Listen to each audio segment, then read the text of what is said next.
This story is titled, My Golden Brother Abused Me. My whole childhood and my parents sided with him. Now they are begging me for help. Hey everyone. The channel's been slowing down a bit, and I spend so much time finding these stories for you. If you enjoy the content, please hit that subscribe button. It means the world and helps keep this journey going strong. Let's grow together. Now let's start the video. OP starts by saying, Christmas 2015 was a disaster waiting to happen, but I didn't know that at the time. I was 15, the overlooked middle child in a family of 3 siblings. My older brother Dan, the golden child, was 19, and my younger sister was too little to get involved in much of anything. All eyes were on Dan. Always Dan. The kid could do no wrong in my parents' eyes. He was the charming athlete, the one with the loud laugh and easy confidence. I used to look up to him when we were kids, but somewhere along the line, that admiration twisted into resentment. Dan had a temper, a nasty one. And when he drank, which he'd been doing since he was barely old enough to drive, that temper became a weapon. The Christmas dinner table looked as picture-perfect as ever. Mom had outdone herself with the decorations, setting out polished silverware and candles that smelled like pine and cinnamon. Dad hovered near the TV, pretending to care about football, while really sneaking sips of whiskey from his mug. Dan, meanwhile, was already on his 3rd beer before we even sat down. Nice apron, Dan said, smirking at me as I carried a tray of roasted vegetables to the table. Did Mom put you in charge of the kitchen again? What are you, her little sous chef? I ignored him, but my cheeks burned. I liked helping Mom cook, but Dan never missed an opportunity to turn something I enjoyed into a jab. By the time dinner started, Dan was buzzing with alcohol and bad energy. He made snide comments about everything. The food, Dad's non-existent cooking skills, even Mom's centerpiece arrangement. But his favorite target, as always, was me. You still getting C's in math, loser? He said, loud enough for everyone to hear. Don't worry, not everyone's cut out for college. Maybe you can be a chef or something. You're good at carrying trays. I clenched my fists under the table, my appetite disappearing. Mom tried to laugh it off, saying, Oh, Dan, stop teasing. But she never really stopped him. She didn't dare. No one did. But this year, Dan wasn't satisfied with just words. After a few more beers, his mood turned dark. He started grilling me about why I wasn't helping out more around the house, or pulling my weight. The irony was rich, considering Dan never lifted a finger unless it was to open another bottle. You're such a lazy little prick, he snapped, leaning across the table. His voice was slurred, but his words cut deep. Mom and Dad do everything for you. You think life's just gonna hand you a free ride? I couldn't take it anymore. At least I'm not a drunk, I shot back, my voice shaking with anger. The table fell silent. For a second, I thought maybe I'd finally gotten through to him. But then Dan's face twisted into something I barely recognized. He stood up so fast his chair toppled over, his fists clenched like he was ready to fight. You little shit, he spat. Say that again. Before I could even think about backing down, he lunged. His fist connected with my face and the world spun. I hit the floor hard, tasting blood and feeling the hot sting of tears. Dan, stop it! Mom screamed, rushing to pull him back. Dad grabbed Dan by the shoulders, dragging him into the living room while he cursed and yelled about how I deserved it. I sat there on the floor, stunned. My nose was bleeding, my cheekbone throbbed, and my mom, she didn't even look at me. She was too busy trying to calm Dan down, stroking his arm and whispering, It's okay, sweetie. Just breathe. When the chaos settled, Mom pulled me aside. You shouldn't have said that to him, she said, her voice sharp. You know how Dan gets. You provoked him. Provoked him? I repeated, incredulous. He punched me in the face. You're fine, she said dismissively. Family sticks together no matter what. You need to apologize to Dan. It felt like the floor had dropped out from under me. Apologize? For what? For standing up to him? For bleeding all over her precious tablecloth? I wanted to scream, but instead, I just nodded numbly and went to my room, slamming the door behind me. That night, as I lay in bed with an ice pack pressed to my swollen cheek, I realized something. Dan wasn't the problem. Not really. The real problem was my parents. How they coddled him, excused him, enabled him. They'd rather protect their golden boy than admit he was anything less than perfect. And if that meant throwing me under the bus, so be it. The cracks in our family had been there for years, but now they were splitting wide open. And deep down, I knew this was just the beginning. After Christmas 2015, things didn't just go back to normal. If anything, they got worse. Dan's punch to my face wasn't just a one-time outburst, it was a turning point.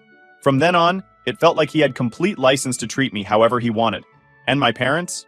They didn't just let it happen, they enabled it. Dan didn't apologize, of course. Instead, he acted like I was the one who'd wronged him. He walked around the house with this smug confidence, like he'd proven something. I couldn't figure out what was worse, his arrogance or my parents' silence. Mom kept saying things like, "Dan's just under a lot of stress." And Dad would mutter, "Boys will be boys," whenever I tried to bring it up. But I wasn't just going to let it slide. Not this time. Something inside me had snapped that night, and I knew I couldn't keep pretending everything was okay. I started avoiding Dan altogether, locking myself in my room when he was home, eating dinner quickly so I wouldn't have to sit through his taunts. But it didn't take long for him to notice. "What's the matter, little bro? You scared of me now?" he'd say, blocking my path in the hallway. He'd lean in close, grinning like it was all some big joke. "Don't worry, I won't hit you again. Unless you give me a reason." It was infuriating. I wanted to fight back, to wipe that smug look off his face, but I knew better. Dan was bigger, stronger, and way more reckless than me. Any physical confrontation would end badly. So I did the only thing I could. I started planning my escape. I threw myself into school. I wasn't a great student by any means, but I knew that getting good grades was my ticket out of this house. I started staying late at the library, telling my parents I had group projects, when really I just wanted to be anywhere but home. It worked, for a while. But Dan wasn't content to let me have my peace. He started escalating his behavior, finding new ways to get under my skin. If I left my textbooks out, he'd scribble over my notes with crude drawings. If I tried to watch TV, he'd change the channel and tell me to go do something useful. And whenever I confronted him, he'd laugh and say, "Relax, it's just a joke." One night, he took it too far. It was a Friday, and I'd just gotten home from school. I'd been working on an essay that was worth 30% of my final grade, and I'd left my laptop charging on the dining table. When I walked into the house, I found Dan sitting there, flipping through my essay like it was a comic book. "What you working on, nerd?" he said, grinning as he scrolled through the pages. "Give it back," I said, trying to keep my voice steady. "Chill out. I'm just looking," he said, but there was a glint in his eye that made my stomach drop. Before I could stop him, he deleted the file. Just like that. 3 weeks of work. Gone in an instant. He laughed as I lunged for the laptop, holding it out of my reach like we were kids playing keep away. "What the hell is wrong with you?" I yelled, my voice cracking. "Relax," he said, tossing the laptop onto the table. "You've got time to rewrite it. Besides, maybe it'll actually be good this time."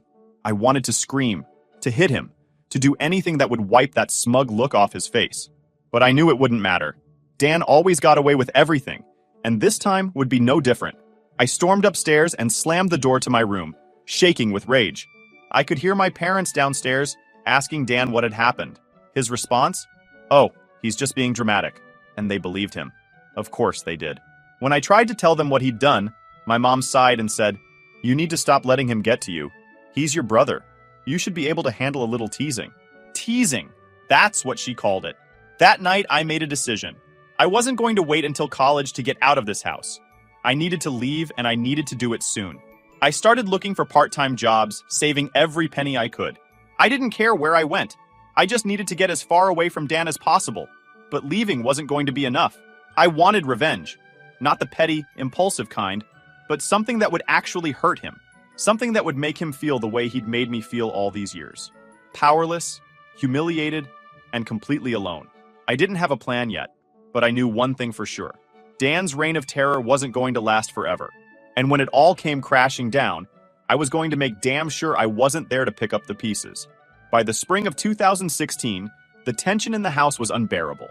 Dan had crossed every line imaginable, and I was done playing the peacekeeper. I couldn't fight him physically. I'd lose every time, but I could start chipping away at the pedestal my parents had put him on. It was time to make him pay. Dan had no idea how much trouble he was in.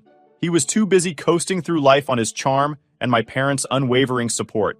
But there were cracks in his golden boy image, and I planned to exploit every single one of them. Dan had always been reckless, but lately it was like he was daring the universe to catch up with him. He'd drop out of community college after one semester, claiming it was boring, and spent most of his days drinking, playing video games, and mooching off my parents. They'd complain about his lack of direction, but the second he flashed that winning smile, they'd let it go. Meanwhile, I was putting in the work. I'd landed a part-time job at a local coffee shop, saving up every penny I could for my eventual escape. I started studying harder, not just to keep my grades up, but to prove, to myself more than anyone else, that I was better than this mess of a household. But Dan couldn't leave well enough alone. He saw me working hard and hated it. I think it reminded him of what he wasn't doing. So, he doubled down on being the world's biggest jerk. He started borrowing my money, rifling through my room when I wasn't home and taking whatever cash I'd stashed away. When I confronted him, he'd shrug and say, "I'll pay you back," but he never did. One day, I came home to find my favorite jacket missing, the one my grandma had given me before she passed away. When I asked Dan about it, he smirked and said, "Oh, that old thing. Sold it. Needed beer money." That was it. The final straw. I wasn't just angry anymore. I was furious. And I knew exactly how to hit him where it hurt. Dan had a secret. For all his charm and swagger, he wasn't as bulletproof as he liked to pretend. He'd been stealing from my parents for months, using Dad's credit card to buy booze and video games. I'd stumbled across the evidence by accident. A bank statement left on the kitchen counter, with charges my parents couldn't explain. I didn't say anything at first. I wanted to be smart about it, to make sure there was no way he could talk his way out of this one. So, I started gathering proof. I'd take pictures of receipts, screenshots of his online orders, and even recorded him bragging to his friends about how he was living rent-free and using the old man's money. Then, one night, I struck. It was late and everyone else was asleep. I slipped into my parents' room and left a neatly organized folder on their nightstand. Inside were all the receipts, screenshots, and recordings I'd collected over the past few weeks. I didn't leave a note. I didn't need to. The evidence spoke for itself. The next morning, I woke up to chaos. "What the hell is this?" Dad's voice boomed through the house. I peeked out of my room to see him holding the folder, his face red with rage. Mom was sitting on the couch crying, while Dan stood there, looking like a deer caught in headlights. "I can explain," Dan started, but Dad cut him off. "Explain? You've been stealing from us, Dan. Thousands of dollars. And you thought we wouldn't notice?" "I was going to pay it back!" Dan shouted, his voice cracking. I needed it, okay? I'm under a lot of pressure." "Pressure?" Mom said, her voice trembling. "You don't have a job, Dan. You dropped out of school. What pressure?" Dan's excuses fell apart under their scrutiny. For the first time, my parents weren't buying his crap.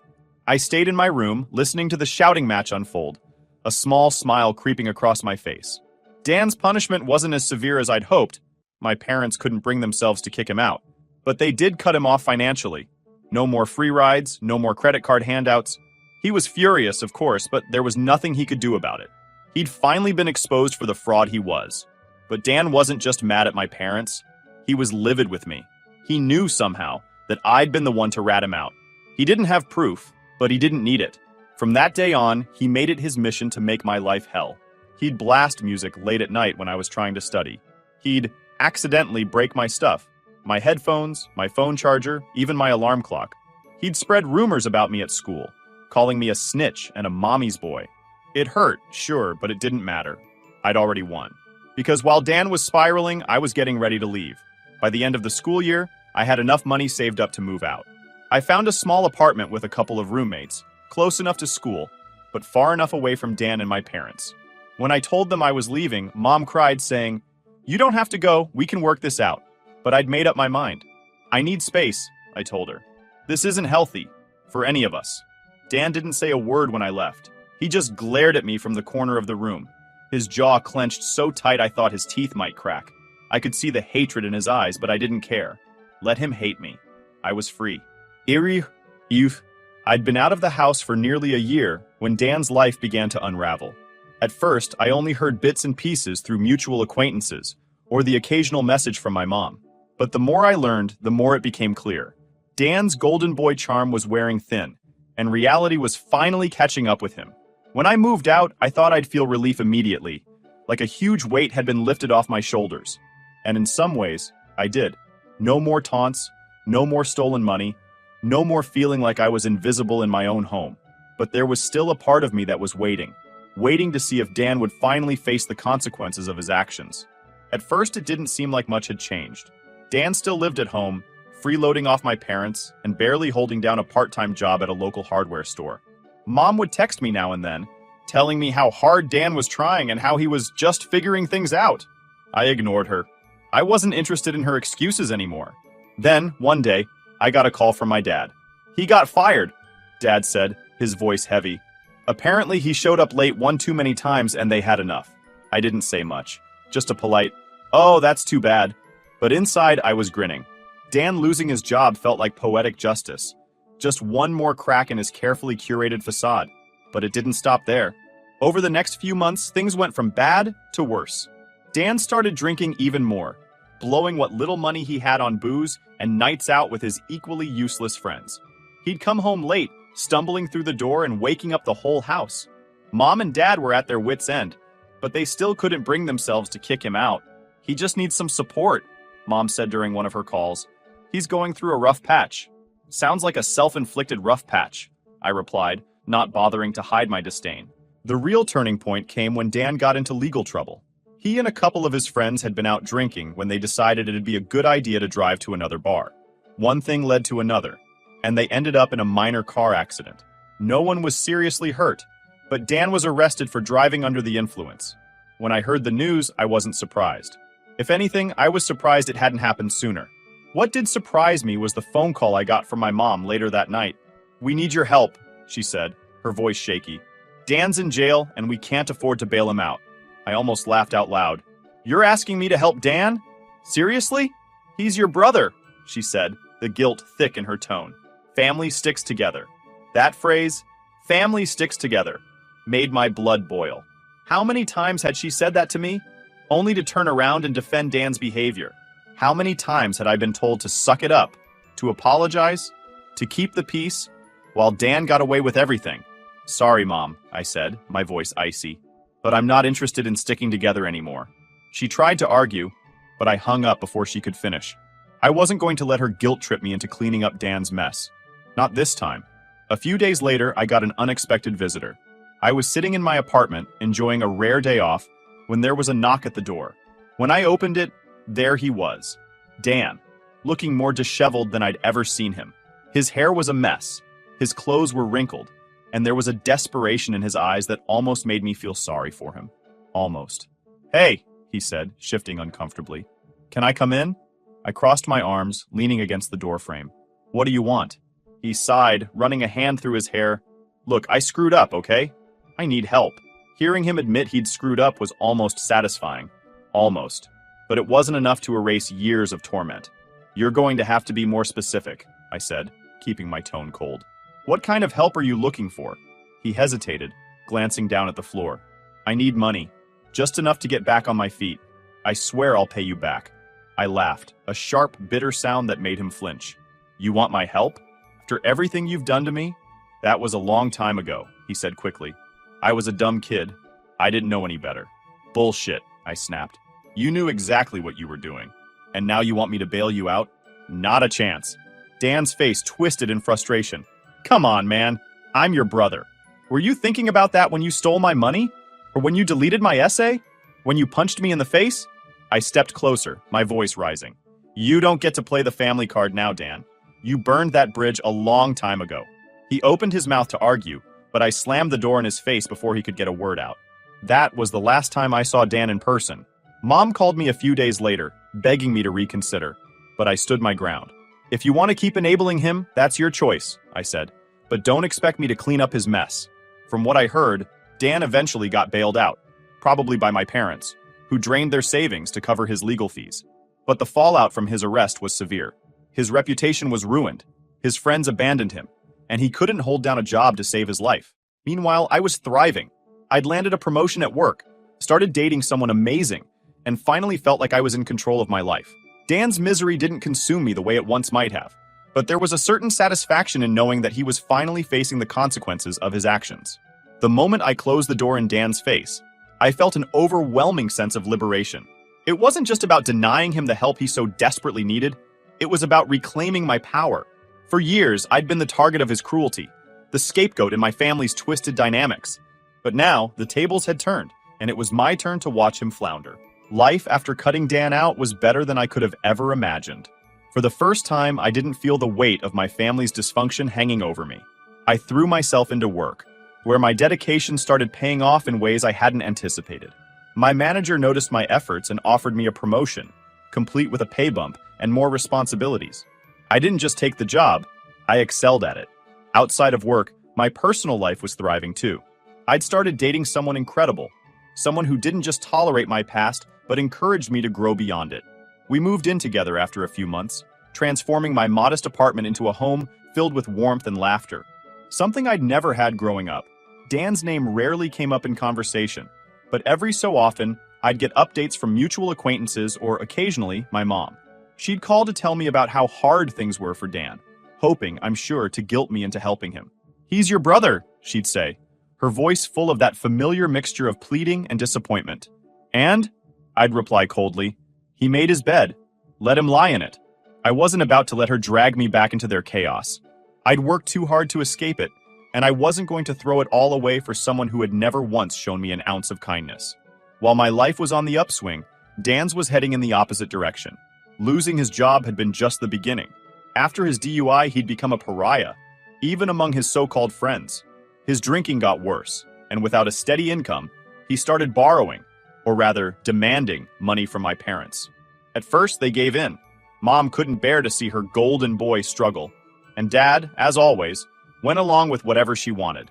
But their patience wore thin when they realized Dan had no intention of changing. He wasn't looking for help, he was looking for a crutch. When I heard about how he'd tried to sell my parents' belongings to fund his drinking, I wasn't surprised. Dan had always been good at taking without giving anything in return. The only difference now was that he didn't have me to blame for his problems. The ultimate act of karma came a few years later. By this point, I was well established in my career, earning enough to afford a comfortable lifestyle. My partner and I were even talking about buying a house. Life was good, stable, happy, and completely free of my family's toxicity. Then, one day, I got a call from an unknown number. Against my better judgment, I answered. "Hey," a voice croaked on the other end. It took me a second to recognize it, but when I did, my stomach turned. "Dan?" I said, my tone flat. "Yeah," he muttered. I need your help." I almost hung up right then and there, but curiosity got the better of me. "What kind of help?" There was a long pause. When he finally spoke, his voice was thick with desperation. "I'm screwed, man. I lost my place, and Mom and Dad won't let me stay with them anymore. I just need a place to crash for a bit. Maybe some money to get back on my feet." I couldn't help but laugh, a cold, bitter sound that cut through the silence. "You think I'm going to help you? After everything you've done?" "I know I messed up," he said quickly. "But we're brothers. You can't just leave me out here." "Watch me," I replied, the satisfaction in my voice impossible to hide. "You spent years tearing me down, Dan. Years. And now you want me to save you? Not a chance." "Come on, man," he begged. "I'm not asking for much. You're not asking for anything. Because the answer is no," I snapped. "You don't get to treat me like garbage and then come crawling back when your life falls apart. You're on your own." Before he could say another word, I hung up and blocked the number. For the first time in years, I felt truly free. That call was the last I ever heard from Dan. From what I've pieced together, he's still struggling, couch surfing, bouncing between odd jobs, and burning every bridge he comes across. My parents have finally stopped enabling him, though not out of principle. They simply don't have anything left to give. As for me, I've built a life I'm proud of. A life full of love, respect, and success. All the things Dan tried to take from me. And the best part? He has to watch from the sidelines, knowing he'll never be a part of it. Revenge isn't always about grand gestures or dramatic confrontations. Sometimes it's as simple as thriving in spite of everything. By choosing happiness, I took back the power Dan and my family had over me. And that, more than anything, is the sweetest revenge of all. It's been years since I cut ties with Dan and my parents, and I haven't looked back. I don't regret my decision. It was the only way to save myself. But I've also learned that moving on doesn't mean forgetting. The scars they left are still there, but they're a part of who I am now. A reminder of what I've overcome. If there's one thing I've learned, it's this. Family isn't defined by blood. It's defined by love, respect, and mutual support. And I've found that, not in the family I was born into, but in the one I've chosen for myself. Here's to living well, loving fully, and never letting the past define you. The end.